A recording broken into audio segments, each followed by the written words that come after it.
Welcome back to the Creatively Curious podcast. I'm your host, Ashley Walter.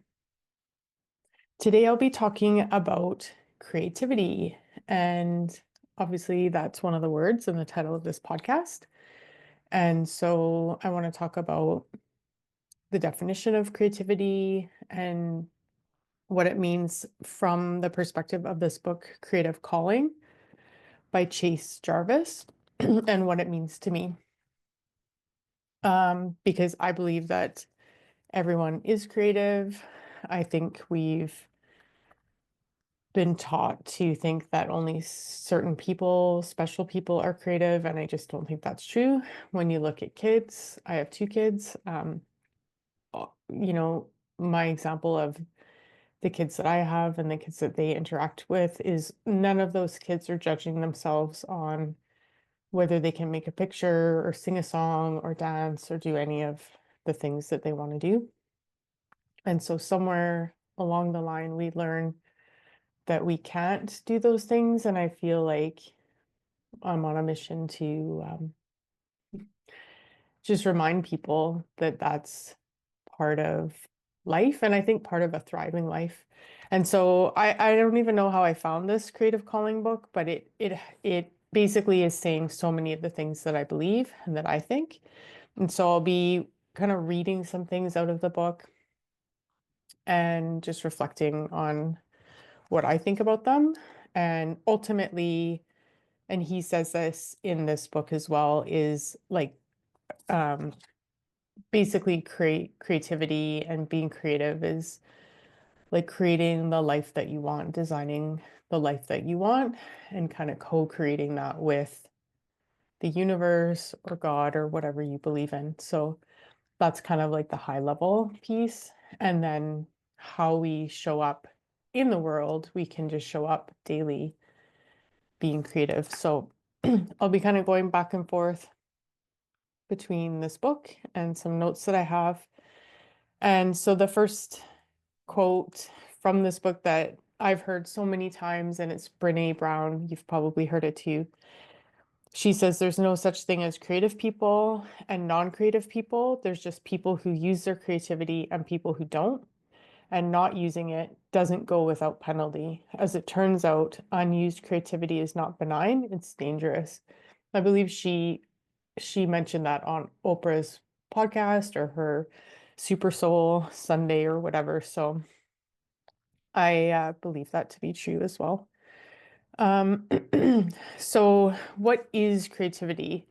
In this book, Chase defines creativity as the practice of combining or rearranging two or more unlikely things in new and useful ways. And why do we create? When we create, we give of ourselves freely, adding value and expecting nothing in return. To do it, we must tap into our true, authentic self. This means that creativity is the process of learning to trust oneself. When pure creativity is flowing through you, judgment can't grab hold. It's impossible. And everything is inside you right now to be creative. I believe that fully, and it really aligns with the life coaching that I do, which is supporting people to tap into their true authentic selves. And I believe creativity is the path there. So creativity is a natural, life-sustaining human function that is essential to our health and well-being. It's as natural as breathing. And he goes on to give an example of like, could you imagine if you told kids not to breathe, that breathing was not good for them, or you can't really do much with breathing in this life. So don't breathe too much and don't take a deep breath. Like it's ridiculous. So creativity, I believe, is necessary. Um, let's see, looking in the book here, we are all born creative. No matter your race, gender, sexual orientation, ability, or background, creativity welcomes you.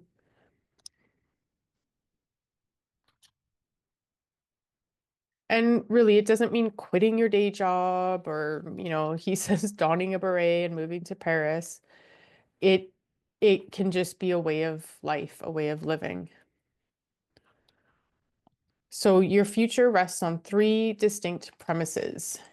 Number one, you are creative by nature, endowed with a near limitless capacity to make and grow new things. Number two, accessing this capacity requires a kind of creative muscle that must be strengthened to achieve your full potential. Number three, by identifying as a creative person, accepting the world around you as your canvas, and manifesting your ideas regularly, you will intuitively create the life you truly want for yourself. And it's not just about painting or drawing. I feel like that's what people think. It's not just about music, it's dancing, it's, cooking supper, it's how you're playing with your kids, it's running a business, it's creating courses, it's really a way of living. Um, and society's narrative around creative people versus the rest of us is false and destructive. So once you can let go of that distorted thinking, your mindset will change. Suddenly, you'll understand that creativity is an immensely practical pursuit, one of the true sources of abundance in life. Unleashing your creative capacity is, in fact, your highest calling, the key to shaping the arc of your life. As powerful and dangerous as creativity can be, the only way you can really mess up this gift is by ignoring it.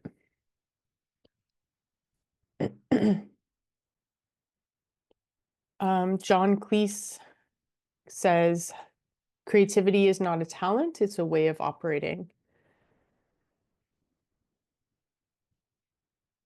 And there's a reason like that it is hard to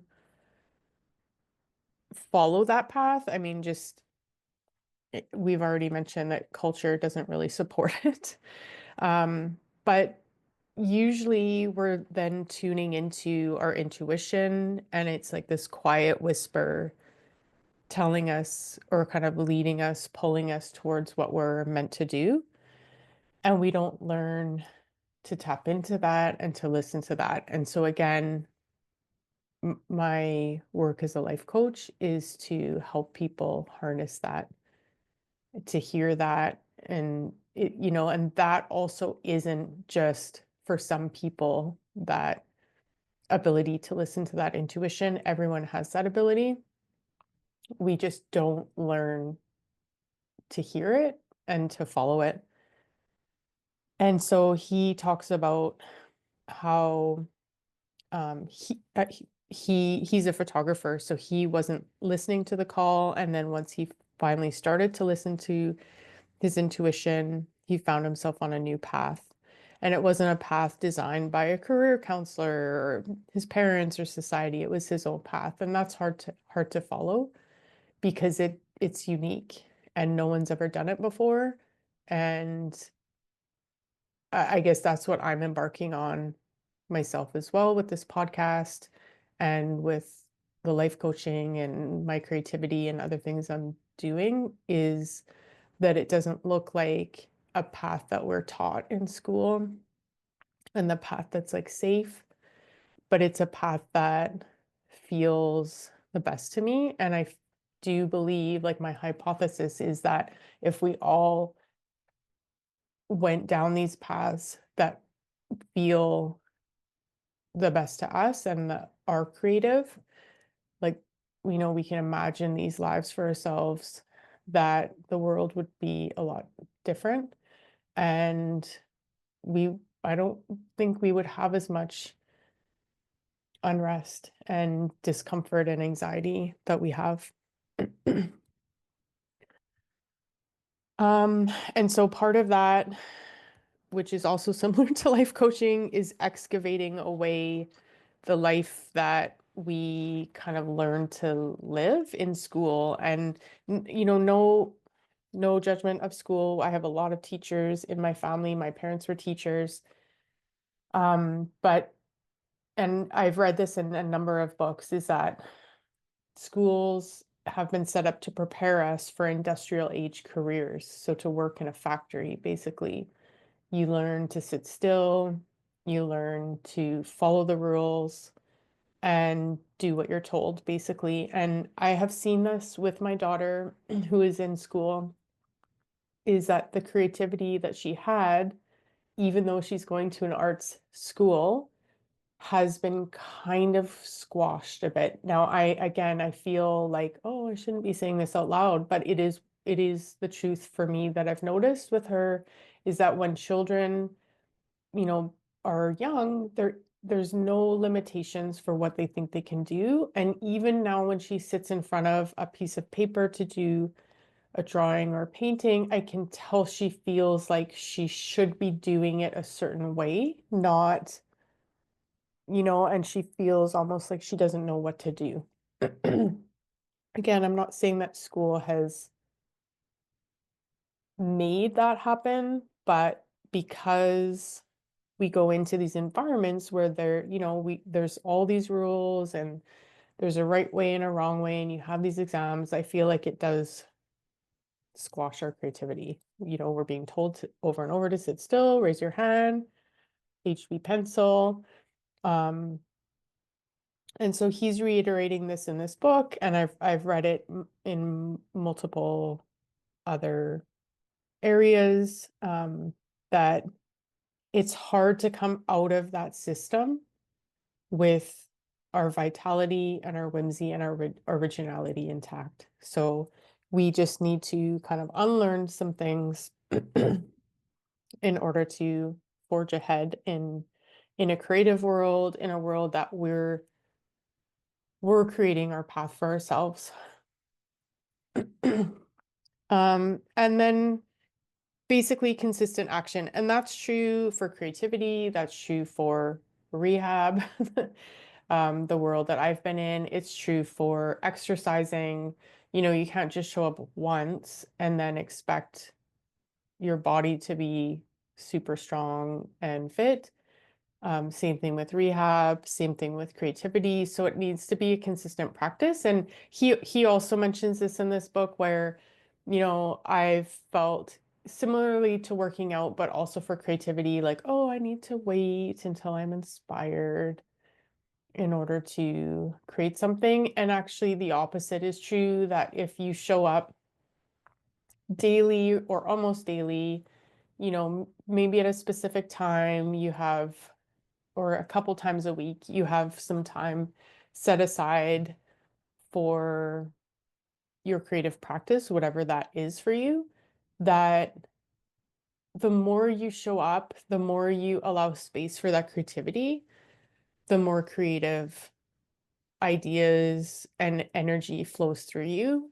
And I've seen that, like, over this past year, I ended up taking, I think I did a podcast on it, the Creative Visionary Program. And part of that program was to show up, even if it's just a small piece that we're doing in a sketchbook, to show up regularly. And that's more important than maybe showing up once for 3 or 4 hours. And I guess just given the nature of my life right now with 2 kids, I don't have huge chunks of time to show up. So showing up in smaller pieces of time more regularly seems to work better for me. I also have started to work out in the mornings. I used to kind of leave it. Um, well, I used to go to classes with my daughter because I could take her to these classes. Now she's older. I haven't really done that with my son, but I would wait to fit it in during the day, and it just sometimes wouldn't happen because he wanted to go to the park or whatever it was. I'm working. Um, so now I wake up and I work out in the morning and I literally don't think about it. Whereas before, if I hadn't done it and I was like, oh, I should work out in the afternoon or whatever, it was kind of lingering. And I found I was making excuses. So now I just wake up and I exercise, and I don't have time to make excuses because I don't have that much time. I just have my half an hour.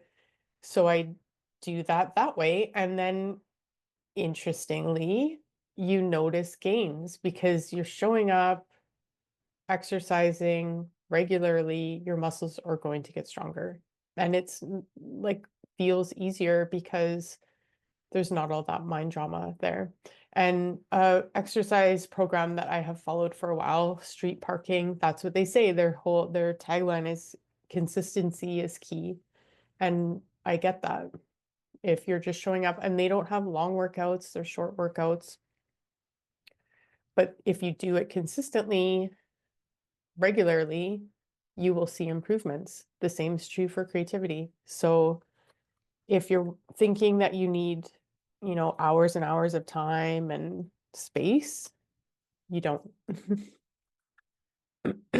So Chase says, keeping a relatively consistent schedule of some kind will deepen and expand your creative output. And he talks about being pulled into our work. We always want to find ourselves pulled into our work. Continuous pushing leads to burnout.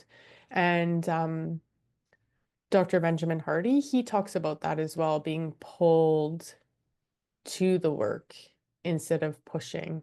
And I think I understand that now.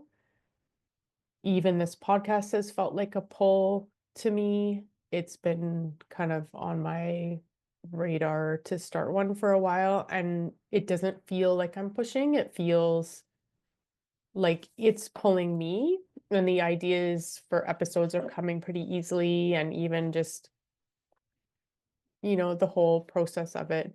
Now, obviously, it's new. I'm starting out, and I'm sure it could be better in a lot of different ways, but the point is that I'm showing up and I've done it. And that kind of leads me as well to what he says is give yourself permission to suck. And I think I've heard Brene Brown talk about that too. Just do the shitty first draft. Sorry if this will make it an explicit podcast that I've said that word. But just show up. And ultimately, you kind of have to give yourself permission to not be good at it at first because you're learning. It's something new. And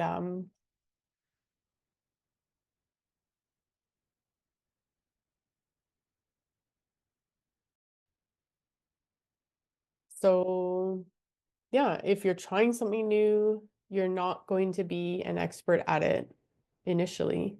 And you have to keep doing it and trying things and working at it and like let yourself feel okay with that. And he has a quote by Jared Leto, which again, I've like heard this quote by other people multiple times. He says, I only succeed a little because I fail a lot. And I think we need to reframe failing what that is. It's just learning. So, um, and especially if you're new to a creative path and you're trying anyway, podcasting, whatever, it doesn't matter what it is. It's not going to be perfect. It's not going to be like some amazing thing the first time you do it. So give yourself some grace there. And I love this. Stop thinking, take action, and the results will take care of themselves. Choose action over intellect. And so I've given myself that permission too, is like just to move forward. And the what I notice, especially when I'm painting, is like, there is that kind of judgment that comes in initially, but then when I'm working on it, working on a piece, it goes away for sure, that judgment and that inner critic. And then I celebrate that I've actually just shown up for myself. And who knows what will ever really happen with any of this stuff. But like ultimately, I feel a pull. And, that's one thing I do with coaching too, is we really go into our bodies. So I feel the pull in my chest when it seems to be something that I really want to do. So coming from my heart, or I always think of Care Bears like shining their um whatever their gifts are on their chest.